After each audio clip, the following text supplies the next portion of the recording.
Hello, আমি মোহাম্মদ শামীম হোসেন। আপনাকে স্বাগতম আমাদের চ্যানেলে। আজকে আমরা যে কাজ করতেছি, এখানে একটা ফল ছাদ ঢালাই করতেছি এবং কি এখানে একটা সেলফ ঢালাই করতেছি এবং ওই সাইডে লিন্টন ঢালাই করতেছি। তো এটাই আমাদের আজকের কাজ। তো আমাদের সাথেই থাকুন আপনারা। আমরা যেখানে কাজ করতেছি, তো বাড়িওয়ালা আমাদের থেকে সব কিছু বেশি বোঝে। উনি যেরকম কাজ করতে বলে আমরা সেরকমই করি। এতে কাজ খারাপ হোক ভালো হোক এটা তার ব্যাপার, উনি বলে দিছে। এজন্য আমরা মাঝে মধ্যে ১ ঘন্টার কাজ ৩ ঘন্টা করে করতে হয়। এখন এর জন্য আমাদের কোনো সমস্যা নাই। তখন হাজিরার কাজ। সে যেভাবে বলবে আমরা সেইভাবেই করে দেব। এখানে আমাদের কোনো কাজের টার্গেট নাই, কোনো কিছু নাই। সে যেভাবে বলে আমরা সেইভাবেই করি। আসলে আমরা যারা কাজ করি আমাদের প্রতিদিন কাজ, প্রতিদিনের একটি গল্প, প্রতিদিন একটি হিস্টোরি। এই হিস্টোরি আপনাদের বলে বোঝানো যাবে না। আসলে কতটা অনেক সময় রোমাঞ্চকর হয়, অনেক সময় বেদনার হয়। এই নিয়ে আমাদের চলে সারাদিন। আমরা সারাদিন কাজ করার পরে ক্লান্ত শরীরে বাড়ি ফিরি এবং কি সারাদিন কি ঘটছে কি না ঘটছে সব ঘটনা আমরা ভুলে যাই টাকা পাওয়ার পরে। তার কারণ জানি আমাদের প্রতিদিন কাজে যাবার সময় বা কাজে গেলে একটা গল্প সৃষ্টি হবেই।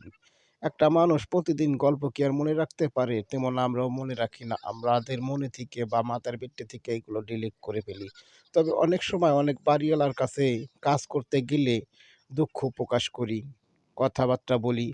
তার কারণ সব বাড়িওয়ালা এক মাপের হয় না। অনেক বাড়িওয়ালা বলে, "যেভাবে কাজ ভালো হয় আপনার সেইভাবে কাজ করবেন।" অনেক অনেক বাড়িওয়ালা বলে, "না, আমি যেভাবে বলবো সেইভাবে করতে হবে। তার কারণ কাজটি আমার।"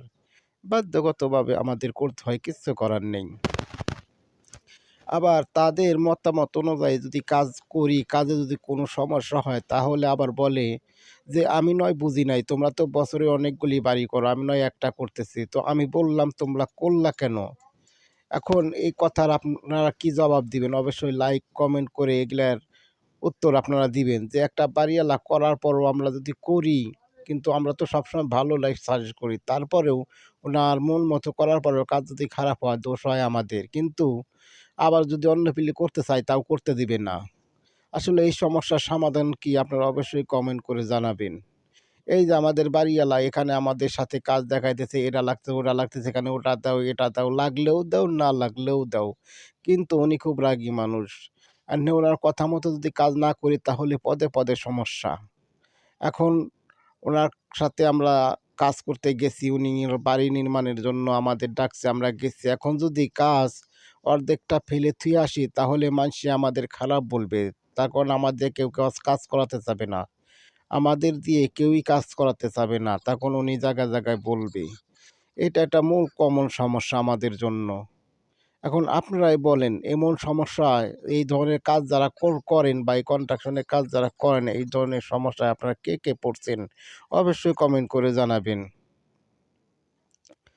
যাই হোক, আমাদের এখানে ঢালাইয়ের কাজ চলতেছে, লিন্টন ঢালাই চলতেছে। আবার এদিকে ফল ছাদ ঢালাই দিতেছি। এদিকে ফল ছাদ ঢালাই দিতেছি। এখানে আমাদের মিস্ত্রি রবিউল ভাই